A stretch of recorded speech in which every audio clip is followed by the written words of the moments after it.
देश के अगले सीजेआई जस्टिस बी.आर. गवई ने एक बार फिर दोहराया है कि भारत में संविधान ही सुप्रीम है और लोकतंत्र के तीनों अंगों यानी कार्यपालिका, न्यायपालिका और विधायिका को इसके दायरे में रहकर काम करना होगा।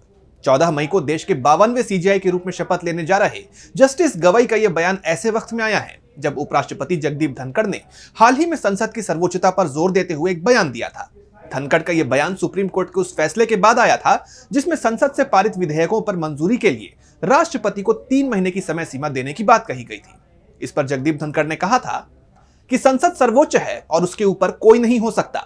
सांसद ही असली मालिक हैं, वही तय करते हैं कि संविधान कैसा होगा, उनके ऊपर कोई और सत्ता नहीं हो सकती। इससे पहले 17 अप्रैल को धनखड़ ने कहा था कि सुप्रीम कोर्ट का काम ऐसा है जैसे वो सुप्रीम संसद हो। इस घटनाक्रम से जोड़ते हुए जस्टिस गवई का बयान न केवल संवैधानिक बहस को नई दिशा देता है बल्कि यह भी साफ करता है कि भारत के लोकतंत्र में संविधान ही वो धुरी है जिसके इर्द गिर्द सारी व्यवस्था चलती है। जस्टिस गवई ने पत्रकारों के साथ एक अनौपचारिक बातचीत में कहा कि अंततः संविधान ही सर्वोच्च है। लोकतंत्र के तीनों अंगों को संवैधानिक मर्यादाओं के भीतर रहकर काम करना चाहिए। 1973 के ऐतिहासिक केशवानंद भारती केस में क्या हुआ था? उस केस में 13 जजों की पीठ ने स्पष्ट किया था कि संविधान की मूल संरचना यानी बेसिक स्ट्रक्चर को कोई भी अंग नहीं बदल सकता। यह फैसला भारतीय संविधान को एक अटल दस्तावेज के रूप में स्थापित करता है जिसके सामने संसद, सरकार और न्यायपालिका सभी जवाबदेह हैं।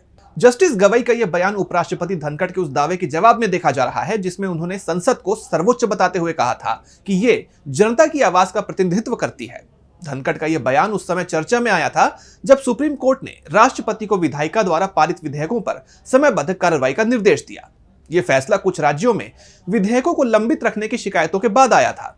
इस संदर्भ में जस्टिस गवई का बयान संवैधानिक संतुलन को रेखांकित करता है और यह साफ करता है कि संसद की शक्तियां भी संविधान की तय सीमाओं के ही अधीन हैं। इसके साथ ही जस्टिस गवई ने इस दौरान सामाजिक समावेशिता पर भी जोर दिया। उन्होंने कहा कि न्यायपालिका में महिलाओं, SC, ST और अन्य हाशिए पर मौजूद समुदायों का प्रतिनिधित्व बढ़ाने की जरूरत है।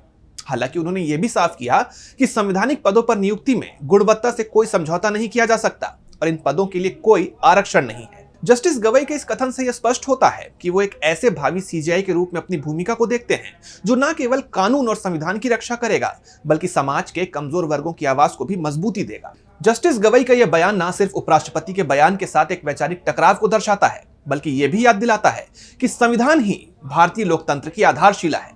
जैसे जैसे जस्टिस गवई अपनी नई जिम्मेदारी संभालने की तैयारी कर रहे हैं, उनका यह रुख संकेत देता है कि वो संविधान की सर्वोच्चता को बनाए रखने के लिए कितने दृढ़ हैं।